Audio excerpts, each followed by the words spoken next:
Hello guys, welcome to my YouTube channel mister electro. So guys, আজকে আমি অনেক দিন পর ভিডিও আপলোড করছি। তো কালকে আমি একটা ভিডিও আপলোড করেছি, সেখানে আমি কোনো ডাবিং দেইনি। তো আজকে আমার কাছে একটা 32 ইঞ্চি এলইডি টিভি। তো আমি সর্বপ্রথমে পাওয়ার অন করলাম। ও আপনারা দেখতে পাচ্ছেন আমাদের রেড ইন্ডিকেটর গ্লো করেছে। এবার আমি স্ট্যান্ড বাই রিলিজ করব। তো আমি স্ট্যান্ড বাই রিলিজ করেছি। তো ফ্রেন্ডস, দেখতে পাচ্ছেন আমাদের টিভিতে কোনো রকম আলো নেই, অর্থাৎ আমাদের ব্যাকলাইট অন হয়নি, আমাদের নো ডিসপ্লে প্রবলেম। তো ফ্রেন্ডস, আমি পাওয়ার অফ করে দিচ্ছি। আমি এবার আমার টিভিটাকে আমি ওপেন করে ফেলবো। তো ফ্রেন্ডস, আমি ওপেন করেছি। ওপেন করার ভিডিও দেখালাম না, তাহলে আমাদের ভিডিও অনেক বড় হয়ে যাবে। তো আমি ওপেন করেছি। তো ফ্রেন্ডস, আমি অনেক দিন পর ভিডিও আপলোড করলাম। তো আমি ভিডিও আপলোড করতে পারিনি, আমার অনেক রকম সমস্যা ছিল। আমি লাস্ট সরস্বতী পুজোর 1-2 দিন আগে বা 1-2 দিন পরে আমি ভিডিও আপলোড করেছিলাম। ও তারপরে আমি কালকে একটা ভিডিও আপলোড করেছিলাম, সেখানে কোনো ডাবিং ছিল না, যার কারণে আমি সমস্যাটা আমি বলতে পারিনি। তো অনেকদিন পর ভিডিও আপলোড করছি, আপনারা অবশ্যই আবার আমার চ্যানেলে ফিরে আসবেন। ও আমার চ্যানেলে ভিডিও যদি ভালো লাগে তাহলে অবশ্যই ভিডিও দেখবেন। তো আমাদের যে ফল্ট, আমি স্ট্যান্ড বাই রিলিজ করেছি, আপনারা দেখতে পাচ্ছেন আমাদের ব্যাকলাইট অন হচ্ছে না।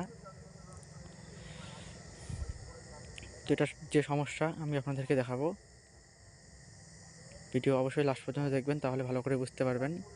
তো অ্যাট ফার্স্ট আমাদের যে সমস্যা, এটা হচ্ছে 32 inch LED TV, combo board লাগানো রয়েছে এখানে।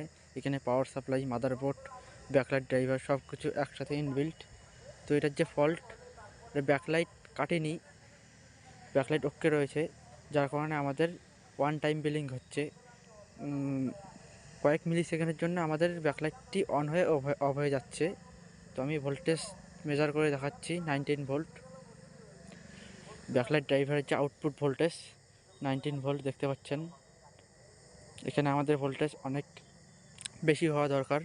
আমাদের মেন যে ভোল্টেজ ব্যাকলাইট ড্রাইভারের ইনপুট ভোল্টেজ 16 ভোল্ট ওকে রয়েছে, আর output volt very slow, 19 volt only. তো ফ্রেন্ডস, এখানে আমি দেখতে পাচ্ছি, ফিজিক্যালি আমি দেখতে পাচ্ছি আমাদের এখানে একটা ক্যাপাসিটর রয়েছে। এই ক্যাপাসিটরটি একটু উইক রয়েছে, ক্যাপাসিটর একটু ফুলে গেছে, যার কারণে আমাদের এই সমস্যাটি হচ্ছে। এই ক্যাপাসিটর ফুলেছে যে কারণে আমাদের যে মেন এসএমপিএস ট্রান্সফর্মার থেকে যে ভোল্টেজটি আসছে সরাসরি রেকটিফায়ার ডায়েট থেকে যে ভোল্টেজটি আউটপুট দিচ্ছে, সেটা ফিল্টার করার জন্য এই ক্যাপাসিটর। আর সেই ক্যাপাসিটর উইক হওয়ার কারণে আমাদের ভোল্টেজ ফিল্টার হতে পারছে না, যার কারণে আমাদের ব্যাকলাইট ড্রাইভার ভালো মতন কাজ করতে পারছে না। সেই কারণেই আমাদের ব্যাকলাইট ওয়ান টাইম অন হয়েই অফ হয়ে যাচ্ছে। সো ফ্রেন্ডস, আমি কি করব, মাদারবোর্ডটি আমাদের কাজের সুবিধার জন্য ওপেন করে নেওয়ার পর এই ক্যাপাসিটর আমরা চেঞ্জ করব। তো ফ্রেন্ডস, আমি ক্যাপাসিটর চেঞ্জ করছি, আপনারা দেখতে পাচ্ছেন।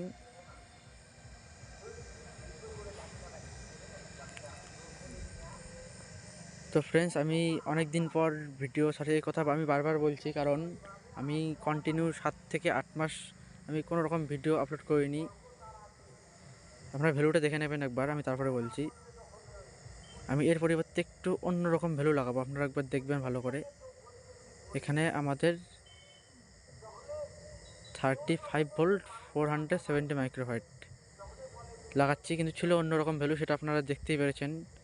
তো আমি ভিডিও আপলোড করতে পারিনি, আমার অনেক রকম সমস্যা ছিল, যার কারণে আপলোড করতে পারিনি। এবারে আমি আবার ইউটিউবের পিছনে আমি ছুটছি, যাকে বলা যায় ইউটিউব নিয়ে এখন আছি আমি, ও তার সাথে কাজও করতে হয় আমাকে।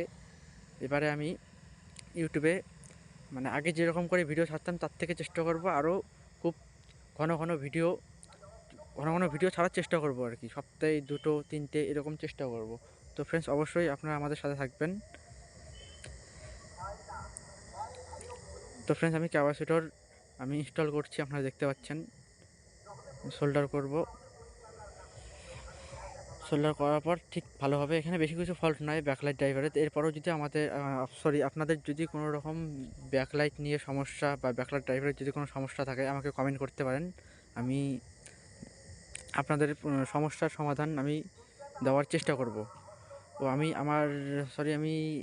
এর অনেক ভিডিওতে আমি আমার ডেসক্রিপশনে মোবাইল নম্বর দেইনি, কিন্তু এই ভিডিওতে আমি আমার ডেসক্রিপশনে আমি অবশ্যই নাম্বারটি দেবো।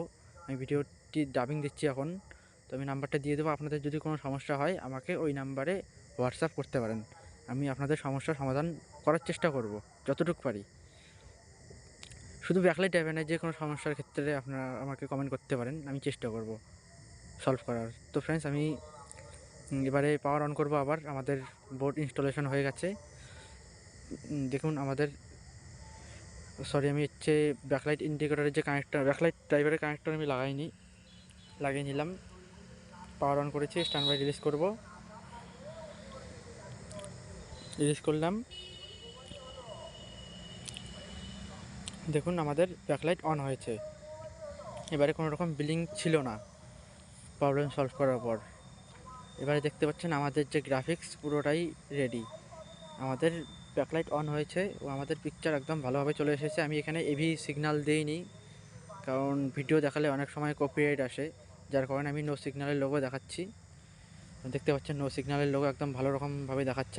এরপরও আমি আপনাদেরকে ভালো করে দেখাচ্ছি, আপনার একটু টাইম নিয়ে ভিডিওটি দেখবেন। দেখুন আমাদের ব্যাকলাইটের যে সমস্যা ছিল, নো ডিসপ্লে সমস্যা, সেটা আমাদের সলভ হয়েছে। তো ফ্রেন্ডস, আবারও বলছি, আমার ভিডিও যদি ভালো লাগে তাহলে অবশ্যই লাইক, কমেন্ট, শেয়ার ও সাবস্ক্রাইব করে পাশে থাকা বেল আইকনটি প্রেস করবেন। এবং আপনাদের যদি কোনো সমস্যা থাকে আমাকে অবশ্যই কমেন্ট করে জানাবেন, আমি আপনাদের সমস্যা সলভ করার চেষ্টা করব।